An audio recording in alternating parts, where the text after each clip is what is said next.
Greetings, dear ones. I'm Kryon of Magnetic Service. I hope you understand the love, the benevolence, the beauty as we sit at your feet and give you the wisdom that is here. This planet is changing greatly. You may be aware of it. Some of you are seeing things that are fearful or appear fearful because of the shift, of the change, not understanding that some of that change may be that which will upset the normal.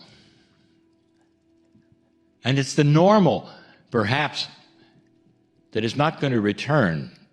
A normal of low consciousness that is starting to move away from humanity as you know it. As some of you would say, those of you who are watching this program, who have tuned into this program because you want to watch it,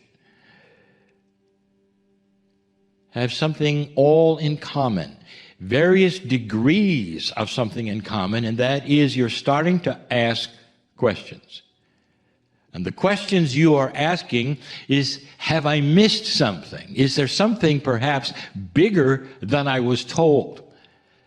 Specifically, when it comes to that which is God, the creative source, spirituality, the energy on the planet, that some are saying is moving to a place it never was before, and they'd be right. The elephant under the table is that you're different. I'm going to call it consciousness shift. Some have called it awakening. I will say that it is humans' new frontier. Not just that which is awakening, but a perception shift of the planet that is gradually starting to happen. And it refers not just to spiritual things. It actually relates to the way you think. Human consciousness is starting to vibrate higher. And the first thing that takes place, dear ones, the first thing is those who start to be more aware of what they were not aware of before. Let's call it, instead of an awakening, let's call it a greater awareness. So that is the new frontier. Greater awareness, specifically about that which is spirit, about your own spirituality. And that's why you're here. It's the elephant under the table because it has changed your life. Sometimes it has made it more difficult in your life. Some of you have lost friends and family members because of it. So we're going to discuss it. The attributes, then, of this awareness shift. That's the subject. The first of these four is simply going to be looking around. I have given many parables, many examples, many metaphors of what some of you have experienced that actually got you in trouble. And I would say in trouble, that is to say, when you go against the norm, there are those who say, how could you? You were trained in this, you learned this is your staple, this is the way it works, and you have varied from that. Therefore, we're not going to be with you anymore. Perhaps that's why you're here listening to a program like this. You're among friends and good company. When I first started with my partner and started channeling on this planet, one of the first parables I gave was about a man named Woe. I told you he wasn't really a man or a woman. He was a woman, but we call him a man. We call him a he because it's easy. And it had to do with a disturbance in the corner. We called it woe in the room of lesson. And the disturbance in the corner is a metaphor for him being in a room. And the room was his life. But there was a corner that always vibrated a little strangely. And those who were in the room with him said, yes, this is life. There'll always be things that you can look at or not look at. And there'll always be odd things. Don't look at it because it'll capture you. Or it's not good for you. And in this parable, woe eventually looked, and it was like a door that he cracked open, and there was light there. There was other things there he didn't understand, and it changed his life. It was benevolent. It was loving. That was the first time we gave that kind of a parable, indicating that if you want to look, you might find a greater truth than you've been told.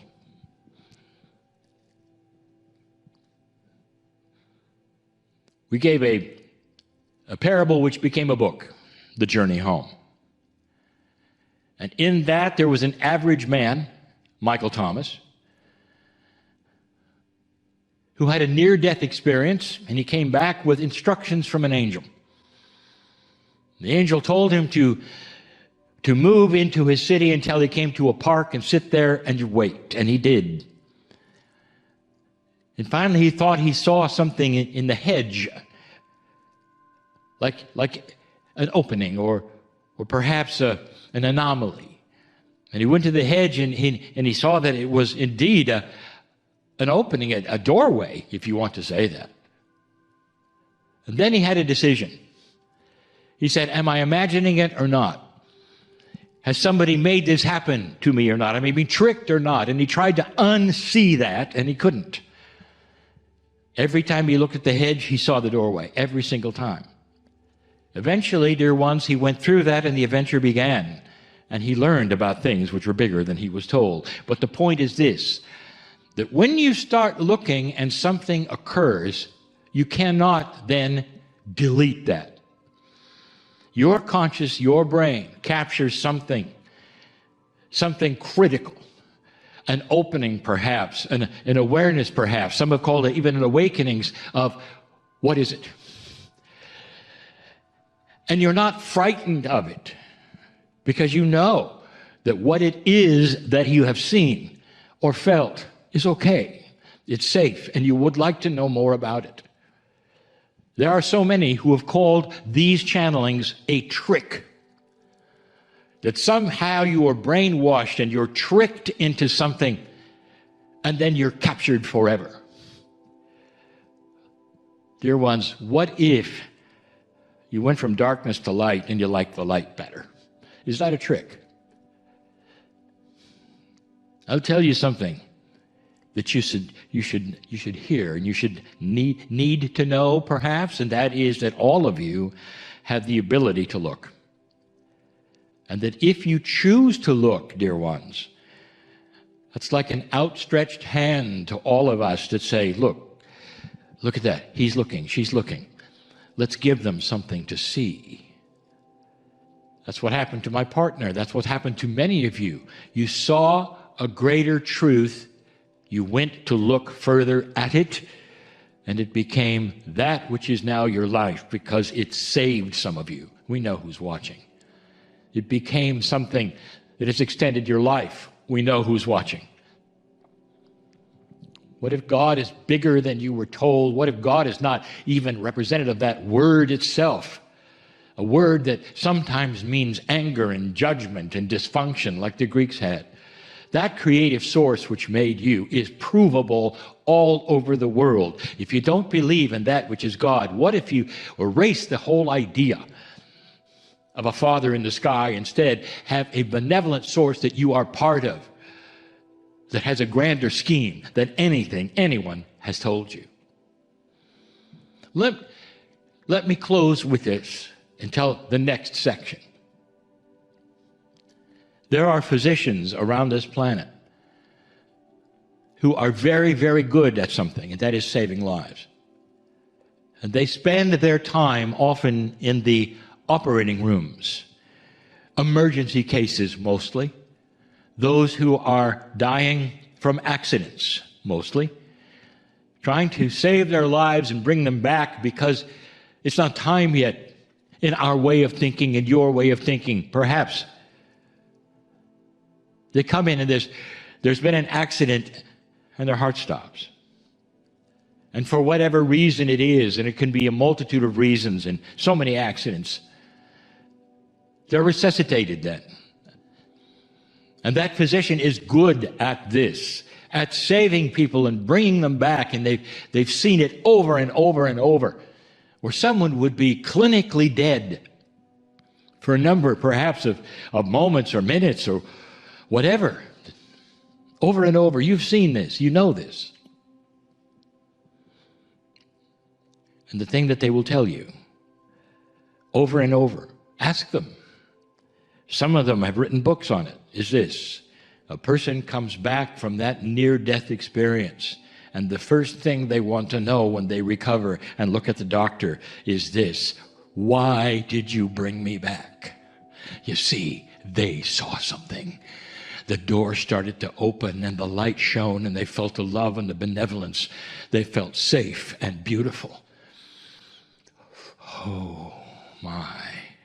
Can you imagine such a thing? Even though the family was back there on the planet and all that, and all they wanted to do was stay. And it wasn't a trick of the mind, as some biologists will tell you. That's real.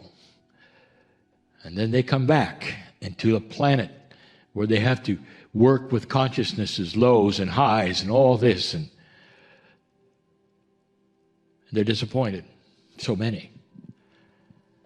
And then they philosophize about it, and some become authors and teachers and healers themselves, and often the near-death experience has opened them to this. They saw the truth, and they want to show it to you without you having to go through what they did.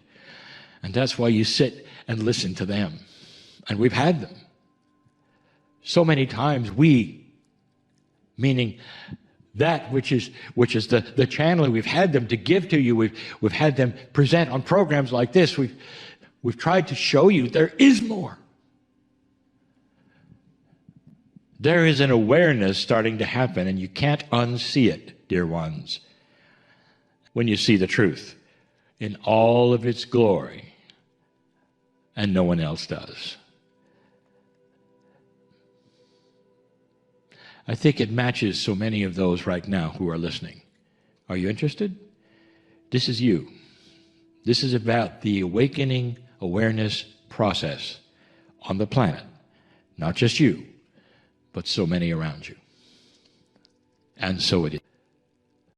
Greetings, dear ones. I am Kryon of Magnetic Service.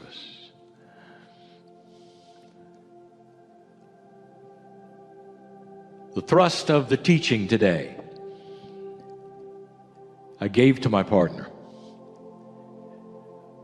so that you could ask the question, is it possible that this new energy, that new consciousness, that all of the things we've been talking about would also involve that which was the whole planet? The energy of the earth, the physics that you know, the esoterics that you believe, the angelics that you depend on. And the answer is yes. Everything and everyone is involved in this, which is the greatest shift that humanity has ever started. And I emphasize yet again, started. For that is where you are. In the scheme of things, dear ones, consciousness is not something that shifts instantly. It will happen in different forms, in different ways, in different cultures, and it takes different times.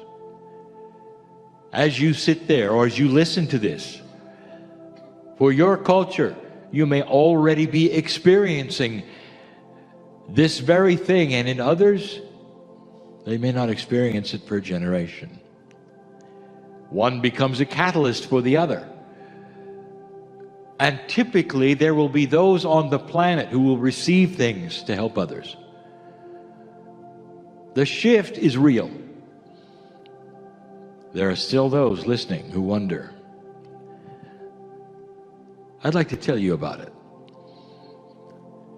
I'm going to label this particular message Surprises in the New Energy. We're going to start by saying there are those who inexplicably have just awakened. So I'll say to you, dear one, welcome. It's not an accident that your ears hear this, a message for you. Why would you suddenly be interested in these things now? It's almost like there is an acceleration program for some people. Ones who would never, ever be listening to something like this are now doing so willingly, without anyone around. Is there something here? And there is. Dear one, if you're one of those who is just awakening now in so many ways, we tell you that this is what the energy creates.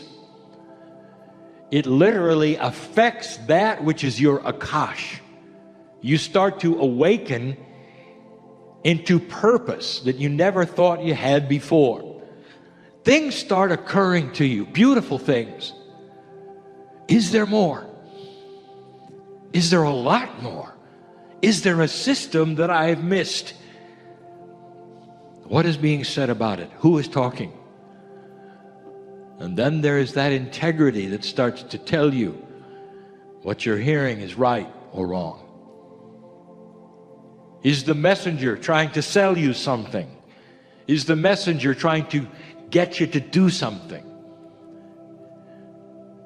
This messenger of Kryon is trying to tell you that you are loved beyond what you think you are from a creative source that you have called God. The earth knows about this source, the singular God, the oneness of God, but they don't know that there is a beauty of benevolence that exists that knows your name. That's the message. And that something grand has happened on the planet. Something that was predicted by the ancients, not by the currents, not by your scripture, but by the ancients. That is what is taking place. Things that you will find in the ancient calendars, and the writings on the walls, in the lips of the elders who remember what they were taught. A time of great decision, a time of great light and dark, a time of no fence sitting, a time of truth, a time of awareness and awakening. And every single human will have a choice to accept it, to see it, or to simply walk the way they've been walking. But the ones who will see it first, the ones who will listen to this message and wonder why they are the ones that have been on this planet for eons. That is the old soul. Your soul is journeying through life. The soul is eternal. It never dies. It comes and goes and comes and goes in different kinds of situations, cultures, bodies, genders, and learns things as it goes. This is the time you planned for, old soul, whether you know it or not. There may be mystery right now to you. What is this? What is really being said? And so for you, we say, take it slowly, listen carefully, and perceive truth. But the ancients knew that human consciousness would someday awaken to a higher, much higher ethics. The beginning would be with those who were old souls who had been on the planet the longest and would have the equipment, that is, the experience, to see what it was.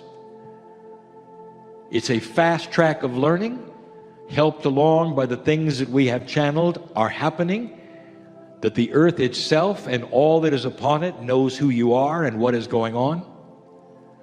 and that there are processes at work that will make this an awakening far, far easier. Because the processes are one that will void the dark, make it uncomfortable for those who only want the darkness in their lives, and will eventually wipe away that which you even would consider to be evil. This is where you are. The beginning is where you are. The second kind of person is the one I want to address now, who is the old soul, who knows this, who has been listening for years, who expected it, and now is having trouble with it. Trouble in the new age, we can say. And the reasons have been covered over and over. But I want to give some advice. A few pointers you may not have heard before.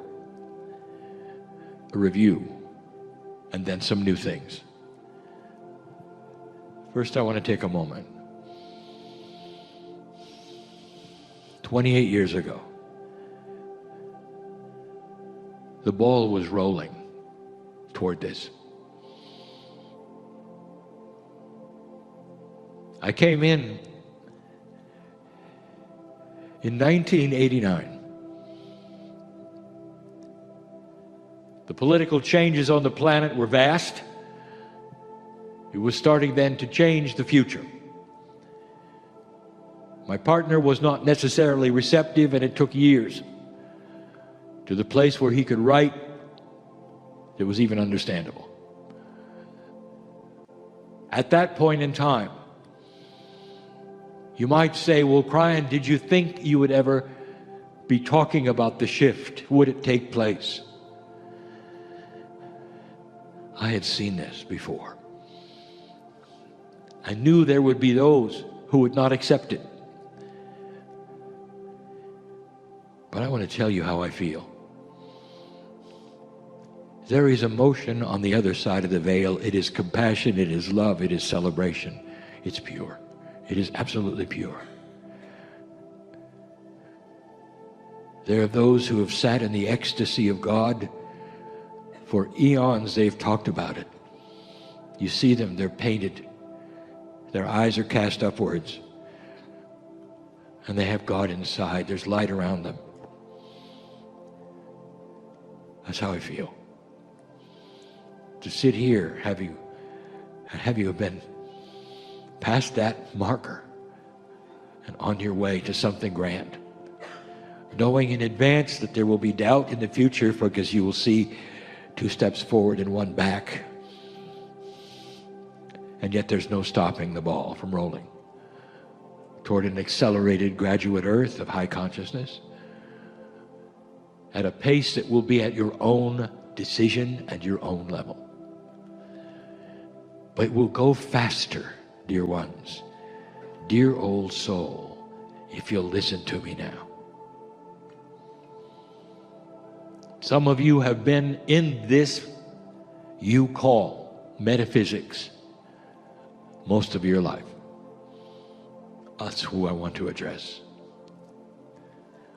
The one who is just awakening, who is not in this, won't have the issues you have. None of them. Everything will be new.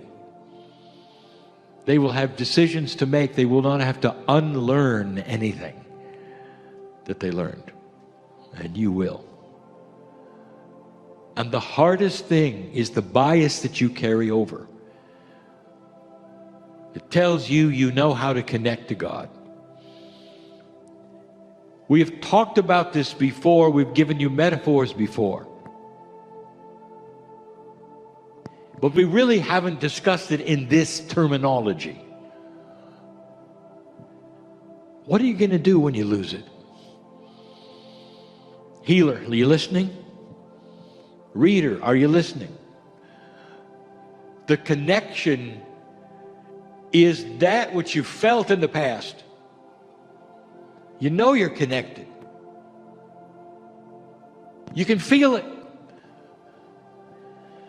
Again, I go with the paintings. The shaft of light comes down and you're eyes are cast up. It's like you're looking into the eyes of an angel. You feel it. Your whole cellular structure radiates and vibrates. I'm connected. And that's when the epiphanies come and the beautiful dreams, the writings, the prophecies, the joy. And along comes 2012. And you sit there with your eyes cast up, and there's no light. And there's no thing that would ever give you an indication you were connected at all. No thing. And we've discussed this before, and you say it's been shut off. And it hasn't been. It's simply moved. But the bias you carry is that this is what I've always done. It's coming back. Things will settle. It's coming back. No, it isn't, dear ones. It moved on. It moved to a higher frequency. It moved to a higher level. It moved to a higher light source. It moved a little bit over there. Not too far, it's just over there. And yet the bias of the human being says God is the same today, yesterday, forever. Therefore, God is going to be the same. And the truth is this, you're right. But again, we say it's human beings that change the relationship to God. Therefore, move over, because you are expected to vibrate higher, to feel that which says you can get into the light. The old place you sat is that which is now old. It's not commensurate with your magnificence. Get up, move over, get in the light. The frequency, you might say, you might describe, of the connection has moved. You might say it's higher. I say it's different. You've had what I would call a very identifiable three-dimensional frequency you tune into and feel the ecstasy of God. Suddenly there's layers. Suddenly there's multidimensionality. Suddenly it's in color instead of just one yellow. The light now resonates so differently. And you're still sitting in that same place, literally in the dark, because you don't want to move. There are those who say, all right, Kryon, I understand. How do I do it? Let me ask you this. How did you do the first one? Did you jump through hoops? Did you climb ladders or steps? Did you have to have lessons? And the answer is no. You just sat there. And you went into a space that said, Dear Spirit, I'm here. Let's talk. You gave the invitation. And over a period of time, this is what took place. Then the connection got more often. If you're a meditator, you know, you get into a certain space, literally where you float. Everything is there. It clicks into place. Let me ask you, what'd you have to do to get there? The answer is just expect it. That's the answer. Number one, we'll say it again. Understand it moved. Understand that you did nothing wrong. And that this new energy is uncomfortable for some of you because you're just not getting that. You're still sitting in a place expecting the same thing to happen. It got bigger. So did you. You're just not matched up yet. So how do you do it? You do the same thing you always did. First of all, change your position. Don't even consider that it's still where you were. Go to another place. Perhaps even change the chair. Do anything you can that tells your innate, I'm getting ready for something different. Then when you sit there, you can do the same thing you did before. Dear Spirit, I am here in my magnificence. I've got inside. I'm ready for the connection. And over time, dear ones, He'll come to you. It's almost like you're matching light sources. But as long as you expect your light to be somewhere else, it's not going to happen. That's the first step. Second step, if you want to call it even a step at all, is don't decide in advance what it's going to feel like. You think you know, don't you? I've connected for 50 years, you might say, or 30 or 20 or 10 with Spirit. I'm a healer. I know what it feels like to be connected. No, you don't. You know what it feels like to be marginally connected. You have no idea about being connected, and that is the offer. Don't decide in advance what you're looking for. Instead, you stand in this purified light that you can't see and you haven't really experienced yet, and you say, "Dear Spirit, I'm here. Match my light to yours." And then don't expect something that you've had before. It's not going to overwhelm you with emotion, dear ones. Maybe the first one did. Now it's going to overwhelm you with truth and wisdom and appropriateness, like a key in a lock. There you are. And you're going to say, "This is good." You'll feel it in your heart, not in an overwhelming emotional way, but in a way that says, "I am connected." Hard to describe the difference between euphoria and being connected. One is an emotion. It's actually pretty much one way. But the key in the lock, the real connectivity, is a two-way street. You are being given answers. You're being given wisdom. All of these things. I want to talk to some of you. I know who's listening to this. This is not for this audience necessarily. I know who's listening. I want to talk to the senior who's given up. Now you know I've identified you, don't you? It's too much trouble, you'll say. I'm a creature of old habits. I've been doing this a certain way for so long, I'm not really sure that I can change. And even as you say that, and your body hears that, there is an enormous entourage dressed in formal attire, waiting for the party for you to find the energy that's just a step away. You have so much help. If you'd simply acknowledge, I'm going to continue, and it's going to be better than it ever was. There are those of you who have stepped away and told your psyche and your innate that you are frightened and worried because you can't find it again. Did you know this is an invitation for disease in your body? Because if you're not going to stand in the light, dear ones, why even exist? You might even sign your life away. You spent so much time invested in the light, you can't just cross this bridge and give up. That's an invitation for an unbalance. You know better. You know better.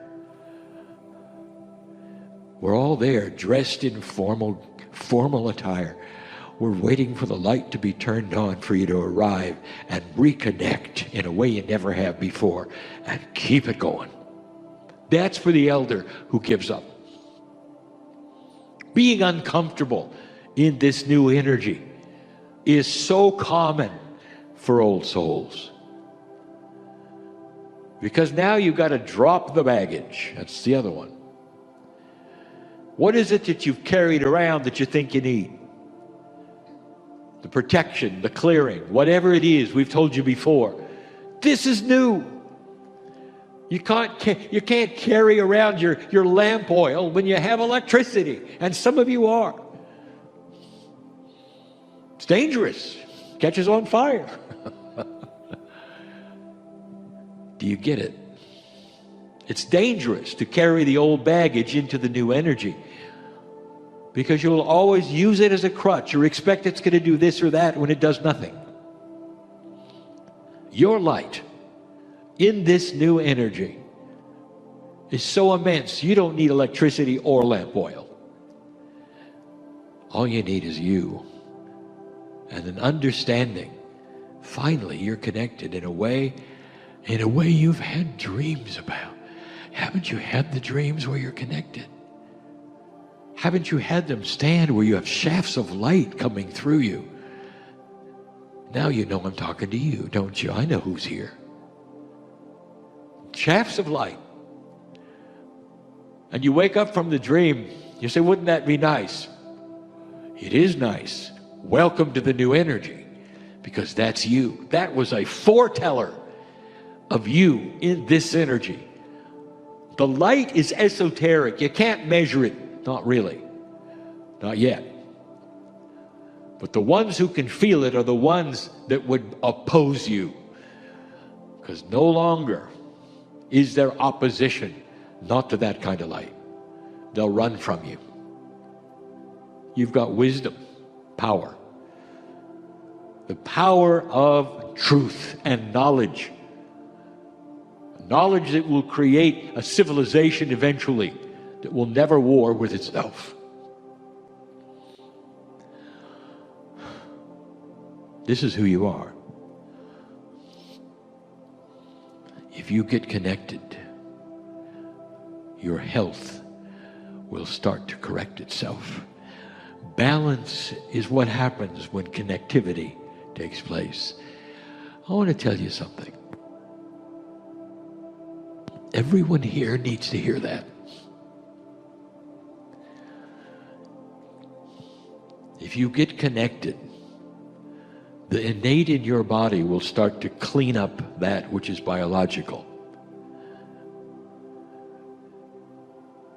It's about that which cleans the body with compassion, understanding, and truth. When your stress levels disappear so they can't be measured anymore. Where disease flows away from you instead of into you. When you can safely walk in dark places and not be afraid because you carry your own light.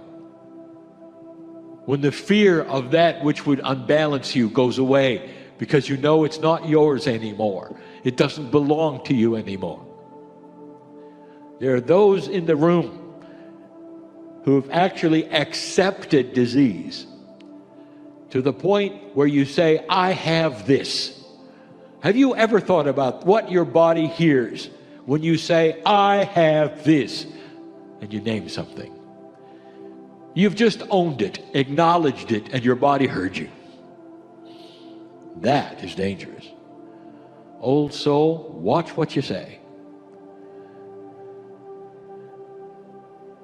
I have magnificence. I have light. I'm working the puzzle to eliminate this. I am in the process of clearing this. Never say, I have this, and then name a disease, or an issue, or a problem. Because your innate is so aware right now of your commands to it. It's almost like it's listening to every single word you say to everyone. It's time for you to claim that magnificence. It's going to help you connect. Believe me, you're beginning to turn on your light. It's the beginning. It's why I'm here. The transition is tough. Only because the bias is caused from eons of being a certain way, and now it is not. That's the message today. Oh, there's more. Much more. The oil, the catalyst, The thing that greases the wheels of all of this is a word you don't want to hear. Patience. All of you are impatient. Every single one. Because at some level you can feel it coming. The train is arriving. You got the ticket. You've been waiting years. You can hear it, but it's not here yet. So now you wring your hands and say, come on, come on, come on, come on, come on, come on. I want you to be patient because it's a guarantee you're going to get on the train. And in the process of the patience, more stress will disappear. It's all related, dear ones, to you passing into an energy you've never seen before, never felt before, never been in before. I'm crying in love with humanity for these very reasons. Being a light worker is work. And so it is.